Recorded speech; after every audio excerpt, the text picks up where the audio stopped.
Hello everyone, एक बार फिर से आप सबका स्वागत है दामिनी आशीष व्लॉग्स में।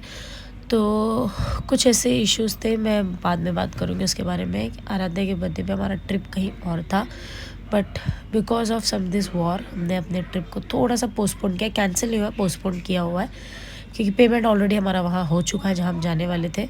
तो जब सारी चीज़ें कैंसिल हो गई क्योंकि वॉर हो रहा है और जहाँ हम जाने वाले थे वहाँ का सिचुएशन फ़िलहाल सही नहीं था जाने लायक, तो हमने डिसाइड किया। मंडे का दिन था, पूर्णिमा का दिन 12th में, तो हमने डिसाइड किया था कि हम ज्योतिर्लिंग घृष्णेश्वर जो है औरंगाबाद के थोड़े से पहले, वहाँ पर हम जाएंगे। और उसके साथ आरू का डिमांड था, मम्मी बेसन का लड्डू चाहिए, बिकॉज वो उसका फेवरेट है, सिर्फ उसका ही नहीं, इवन नित्यांश का और मेरे पतिदेव का। तो ये बेसन का लड्डू आई टेल यू, ये बहुत टफ़ होता है। टफ़ इन सेंस बनाने में तो बहुत ईजी है, बट इसको प्रोसीजर जो है वो बहुत लेंदी है। मतलब आप समझिए 1 किलो बेसन का बनाने में मुझे एटलीस्ट 3 से 3.5 घंटे लग जाते हैं लड्डू को बनाने में। बहुत आराम से 3 से 4 घंटे लग गए।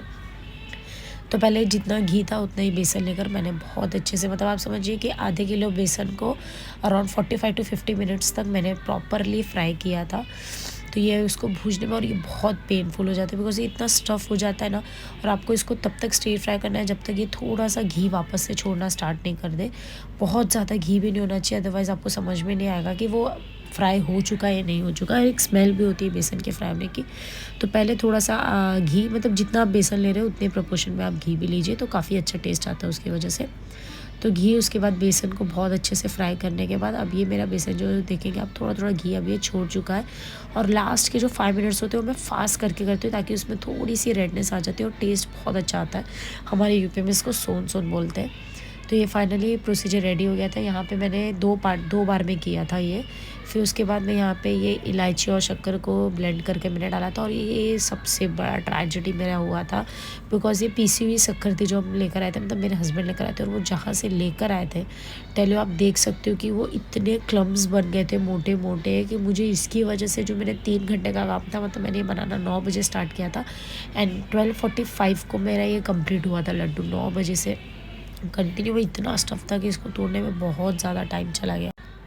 और फाइनली आप जैसे देख सकते हो मेरे बेसन के लड्डू रेडी हो चुके। तो आरू का बर्थडे था, तो मैंने थोड़ा सा लड्डू जो था वो ज्योतिर्लिंग में चढ़ाने के लिए लिया था। और ये रात को जैसे ही मेरा लड्डू 12:45 को बना, 1:15 हाफ एन आवर में फटाफट पैकिंग करके हम निकल गए थे ज्योतिर्लिंग दर्शन के लिए।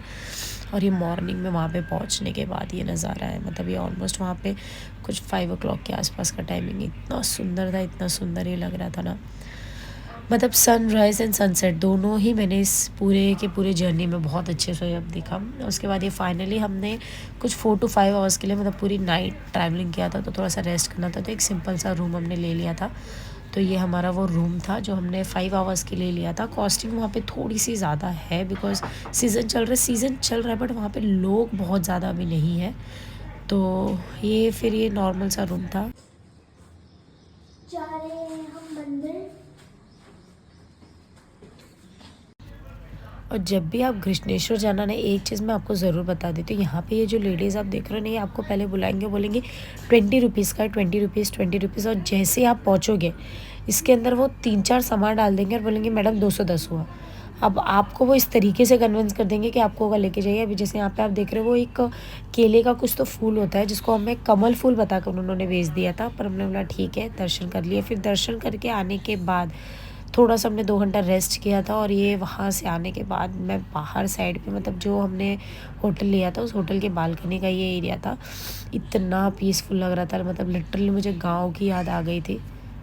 और वहाँ से निकलने के बाद ये हम निकल गए थे एलोरा केव्स में। अब यहाँ की जो जर्नी थी वो बहुत ही अच्छी थी, मतलब एलोरा केव्स में एक्चुअली में कुछ 34 और 36 टोटल केव्स है, बट उसके अंदर जो मेन एलोरा केव्स है, जो मेन कैलाश टेम्पल जिसको बोला जाता है, वो यही है। और इसके अंदर का जो आर्किटेक्चर, जो इंस्क्रिप्शंस और जो स्कल्पचर्स जिस तरीके के बनाए हुए हैं, ट्रमेंडस है। मतलब आपको एक बार के लिए फील होगा कि इतने सालों पहले एक 1 स्टोन्स का यूज़ करके इस तरीके की कार्विंग्स करना, इस तरीके के इंस्क्रिप्शंस निकाला, इज़ जस्ट अमेजिंग टाइम। कि मतलब इतनी अच्छी है ना, वहाँ पे ऐसी ऐसी चीज़ें हमें देखने के लिए मिली है कि हिस्ट्री जो होता है, because as I am a history teacher, तो मुझे ये चीज़ें बहुत ही ज़्यादा अट्रैक्ट करती है, इवन मेरी डॉटर को भी। तो अभी ये वहाँ का ये जो पूरा सिनेरियो, ये एक्चुअली में कैलाश मंदिर, शिव जी का मंदिर है। और शिव जी का जो शिवलिंग है यहाँ पे इतना बड़ा है कि मतलब वो आप सोच कर कि उस वक्त पे लोग ये कैसा रहता होगा, ये कितना सुंदर रहा होगा, और यहाँ पे जो पूजा करने आते होंगे लोग, मतलब इसका लुक आप सोचिए ना कि आज तो इस तरीके से ये थोड़ा सा एक खंडर की तरह बन चुका है, पर ये जितना बड़ा है एक मंदिर, ये कोई राजा महाराजा यहाँ रहते नहीं थे, ये प्रॉपर सिर्फ मंदिर था। और ये मंदिर को अलग अलग डायनेसिटीज़ ने बनाए थे, जिसको इस मंदिर को मतलब ये 34 केव्स है, जिसको बनने में 200 ईयर्स ऑलमोस्ट लगे थे। तो ये जो टेम्पल है कैलाश टेम्पल, फिर आपको यहीं पे बुद्धिज़्म, मतलब इसमें 3 मेन है, हिंदुज़्म, बुद्धिज़्म एंड जैनिज़्म के अलग अलग टेम्पल्स हैं। तो आप थोड़ा सा मतलब 17 केव्स के बाद अगर आप जाओगे तो आपको जैनिज़्म बेस, बुद्धिज़्म बेस ज़्यादा दिखेंगे। आपको पूरा जो मैं स्कल्पचर्स दिखा रही हूँ सिर्फ शिव जी, पार्वती जी और विष्णु जी, इनके मोस्ट ऑफ द शिव और पार्वती के पूरे के पूरे ये सारी कार्विंग्स थी। और वहाँ पर हम जैसे पहुँचे इतनी ज़ोरदार बारिश हुई कि हमें वहाँ पर जाकर कुछ देर के लिए अंदर, ये जो आप एरिया दिख रही है ये एक्चुअल कैलाश टेम्पल है, मतलब यहीं पे शिव जी की सबसे बड़ी शिवलिंग रखी हुई है, बहुत बड़ी। और यहाँ का मतलब जो नीचे का फ्लोर टाइल्स क्या बोलते हो पता नहीं कौन सा स्टोन ही है, बहुत ही डिफरेंट था, कार्विंग्स अलग थी। और इतनी मतलब यहाँ पे लाइट्स नहीं थी, पता नहीं होती ही नहीं थी या फिर इतनी तेज़ बारिश हो रही थी इसलिए नहीं थी, वो हमें भी एक्चुअल आइडिया नहीं। बट ऊपर की साइड पे हम देखे ना, फ्लैश लाइट चालू करके हम देख रहे थे, बहुत ही अलग लेवल का लुक था। अभी आप यहाँ पे सिर्फ जो शिव जी का जो शिवलिंग है वो आप देखिए कितना बड़ा है। कि पहले पूजा करते थे ना चार।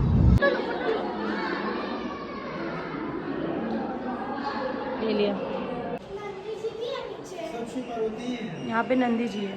नंदी इधर भी नंदी।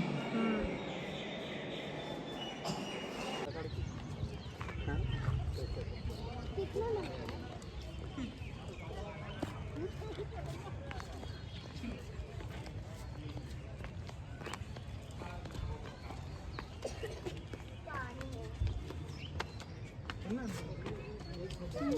सो ये हमने वहाँ पे सेव पूरी मांगा था।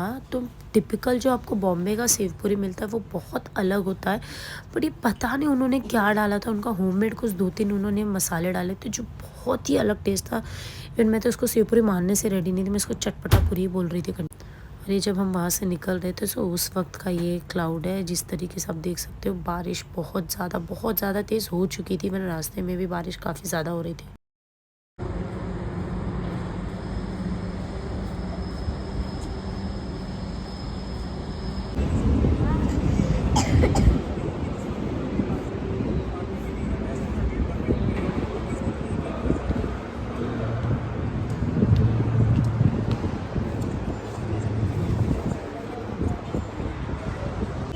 और ये फाइनली वहाँ से दर्शन करके आने के बाद, एक दिन के पूरे ट्रिप के बाद हम फाइनली पहुँचे थे आरू का बर्थडे होटल में सेलिब्रेट करने के लिए, खाने पीने के लिए।